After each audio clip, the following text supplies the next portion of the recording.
Selamat berjumpa kembali. Ini bagian terakhir dari video data entry menggunakan Visual Basic dengan Database Access, yaitu penjelasan mengenai perintah dim. Dim di sini bisa diartikan sebagai perintah mendeklarasikan, mengumumkan, membuat satu variabel atau mendeklarasikan sebuah variabel bernama baru. Variabel itu adalah wadah tempat menampung data. Jadi kita bikin satu variabel dengan nama baru. Dim ini kalau kita lihat, perintah yang kita berikan di sini, berada di luar private sub dan end sub. Jadi kita mendeklarasikan variabel ini di luar dari semua private sub dan end sub. Karena dideklarasikan di luar dari semua private sub dan end sub, maka variabel ini bersifat umum. Artinya variabel ini bisa dimanfaatkan oleh semua private sub dan end sub. Pengertian dimanfaatkan adalah tentunya isinya, bisa diubah isinya, bisa dimanfaatkan isinya oleh semua private sub dan end sub. Kalau sebuah dim baru ini kalau seandainya dimasukkan di dalam sebuah private sub, maka variabel baru ini hanya berlaku di private sub tersebut saja. Tidak bisa dibaca oleh private sub yang lain. Jadi ini bersifat umum, mendeklarasikan satu variabel yang nantinya bisa dimanfaatkan oleh semua private sub dan end sub. Kemudian yang berikutnya, private sub form load. Ya, kalau orang Indonesia mengatakan event, kalau bahasa Inggrisnya yang benar itu event. Saya bahasa Inggrisnya kurang bagus. Event. Kalau Indonesia menyebutnya event. Jadi form load, event peristiwa. Jadi kalau terjadi formnya di loading dimuat, kalau formnya dimuat, maka jalankanlah perintah di antara private sub dan end sub ini. Yang dijalankan itu adalah perintah untuk membuka database dan tabel. Jadi ini membuka database menggunakan perintah connection string, ya.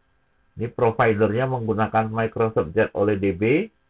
Data source-nya itu sumber datanya adalah dari master data MDB. Jadi file access ini akan dibuka, dimasukkan ke dalam objek atau boleh dikatakan sebagai variabel ADDC data. Jadi nanti master data MDB terbuka dan tersimpan di dalam ADData. APP-path, application path, application path. Application itu aplikasi, program. Path itu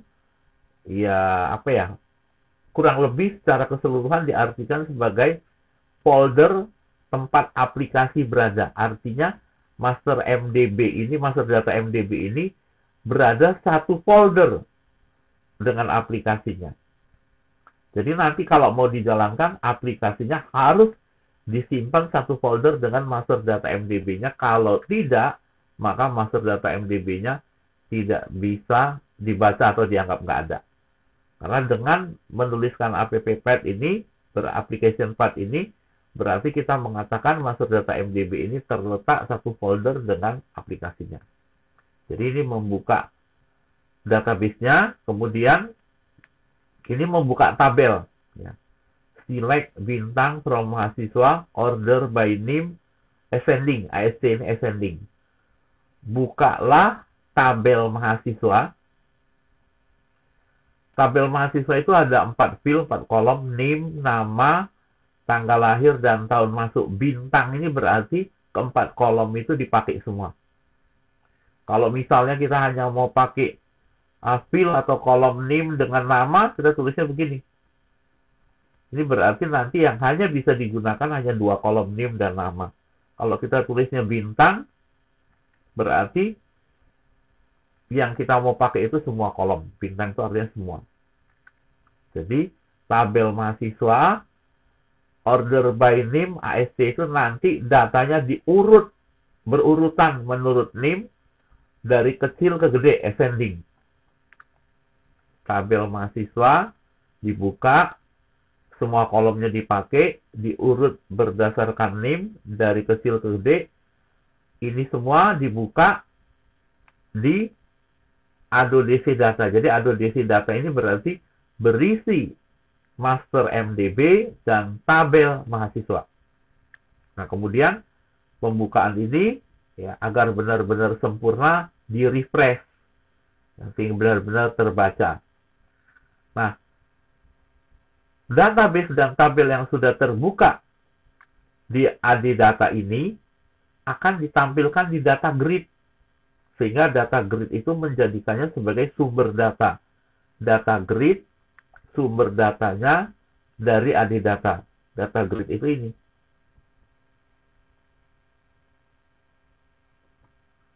Ini data grid, tempat kita menampilkan data. Data yang ditampilkan di sini sumbernya dari ADODC data. Di mana tadi di ADODC data ini kita buka database master data dan tabel mahasiswa.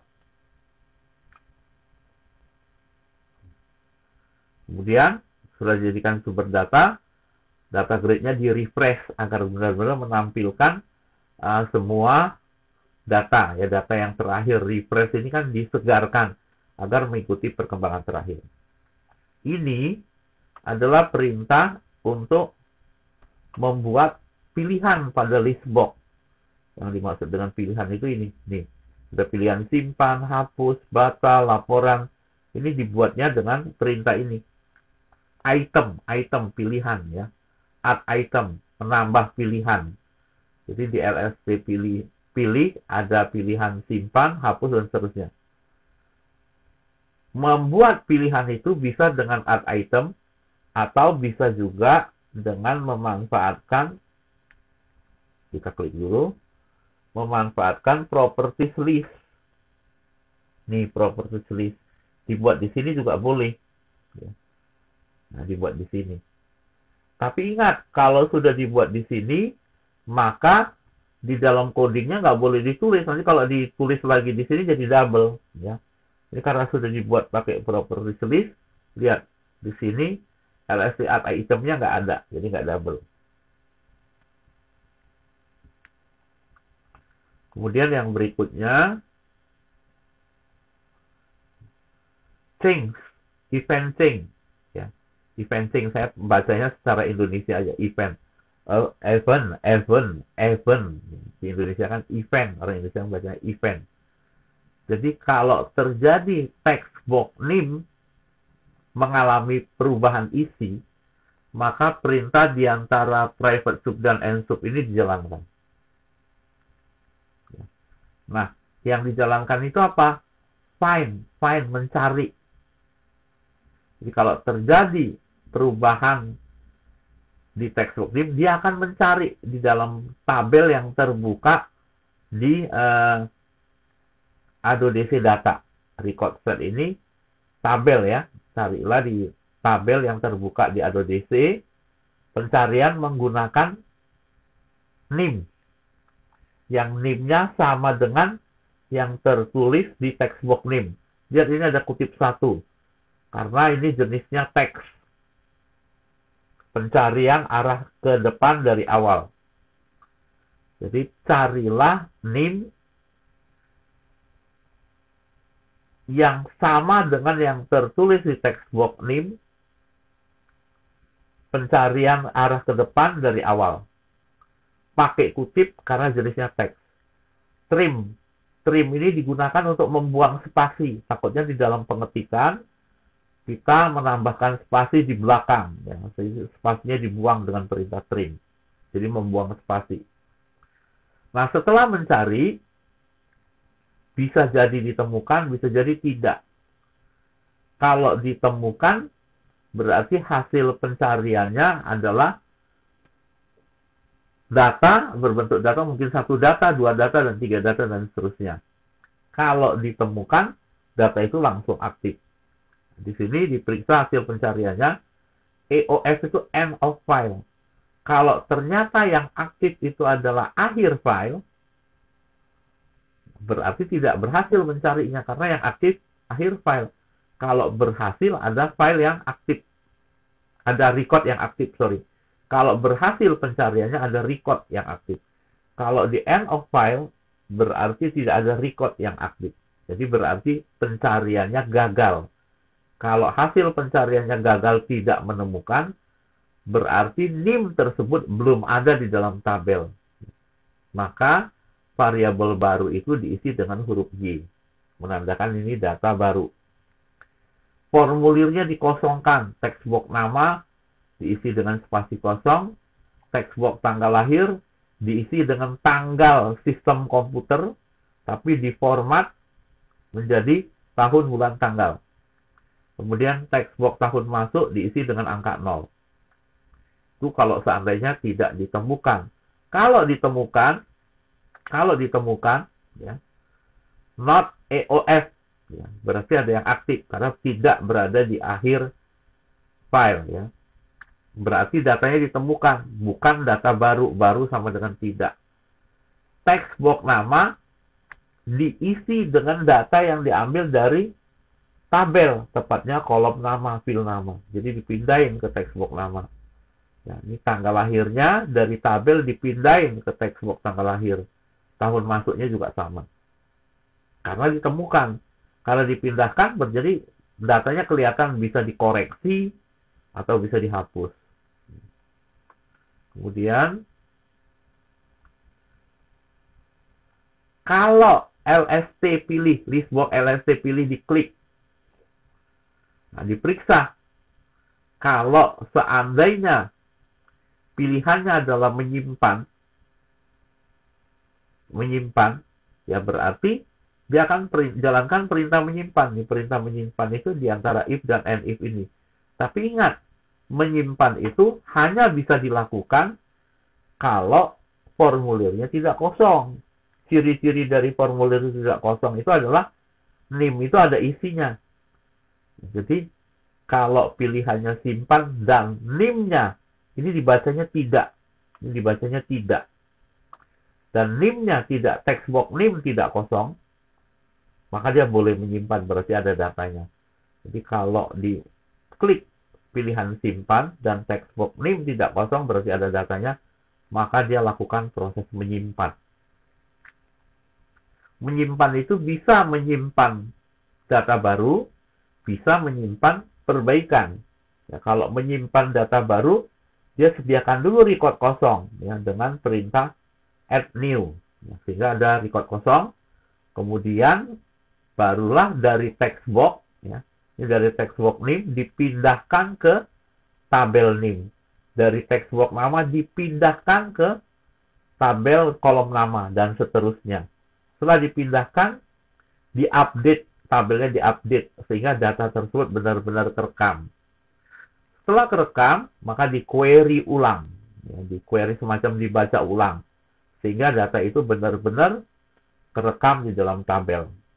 Nah, ini kalau seandainya baru sama dengan tidak, berarti edit.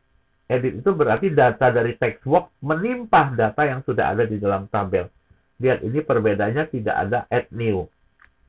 Karena tidak menyediakan tempat kosong, melainkan mau menindih. Ya. Ini penjelasannya sama dengan di atas. Nah, setelah proses menyimpan, maka formulirnya dikosongkan. Ya. Ini pengosongan formulir. Text box name, ini dikosongkan. Text box nama, kosongkan, tidak ada isinya, dan seterusnya. Set focus. Setelah formulirnya kosong, kursor yang kedip-kedip itu kita letakkan di text box name dengan perintah set focus. Berikutnya, kalau diklik pilihan hapus, menghapus itu hanya bisa dilakukan kalau datanya bukan data baru. Jadi kalau pilihannya hapus dan baru berisi huruf T, baru bisa menghapus. Nah, ini perintah menghapus. Mendelete record yang aktif yang ada di tabel. Kemudian dibaca ulang agar benar-benar mengikuti perkembangan yang terakhir, di mana ada data yang sudah hilang dan tidak ditampilkan lagi. Setelah menghapus, Ini adalah mengosongkan formulir sama seperti atas, saya nggak jelaskan lagi. Kemudian kalau pilihan batal dilakukan, ya ini hanya mengosongkan formulir, penjelasannya sama dengan di atas. Nah, kalau pilihan laporan dipilih, berarti menampilkan laporan. Dimulai dari laporan yang akan ditampilkan itu sumber datanya dari ADODC data. Di ADODC data ini kan tadi kita buka database akses dengan tabel mahasiswa. Jadi laporan itu menampilkan data dari tabel mahasiswa. Kemudian di laporan tersebut ya di section 2, ya, section 2 itu yang ini berarti. Nih. Ya, ini section 2, nih. Ini ya di BL periode. Section 2 LBL periode, captionnya diisi dengan tulisan periode dan tanggal cetak. Periode dan tanggal cetak. Nah, setelah diisi label periode tersebut dengan tanggal cetak dan tulisan periode titik 2, kemudian laporan itu ditampilkan. Ya. Selesai. Ini adalah mencari. Jadi kalau terjadi text box cari berubah isinya, berarti ada yang harus dicari, ya. Maka dia melakukan proses membuka ulang tabel mahasiswa sambil disaring datanya. Jadi ini artinya bukalah tabel mahasiswa, semua kolomnya mau dipakai, tapi recordnya, datanya yang ditampilkan itu adalah yang NIM-nya, in string itu boleh diartikan sebagai mengandung, ya, mengandung, atau in str ini digunakan untuk mencari posisi dari suatu data di dalam data yang lain. Data yang mau kita cari itu kan kita ketiknya di text box cari. Misalnya kita tulis tadi iis di text box cari. Jadi dia mencari posisi iis di dalam kolom NIM. Kalau seandainya ditemukan, maka dia akan memberitahukan posisi dari tulisan is tersebut di dalam teks box. Hasilnya nggak mungkin 0. Di posisi 1 maka hasilnya angka 1. Kalau di posisi 2 maka hasilnya angka 2. Jadi artinya kalau ada posisinya ditampilkan pasti di lebih dari 0. Jadi ini artinya menampilkan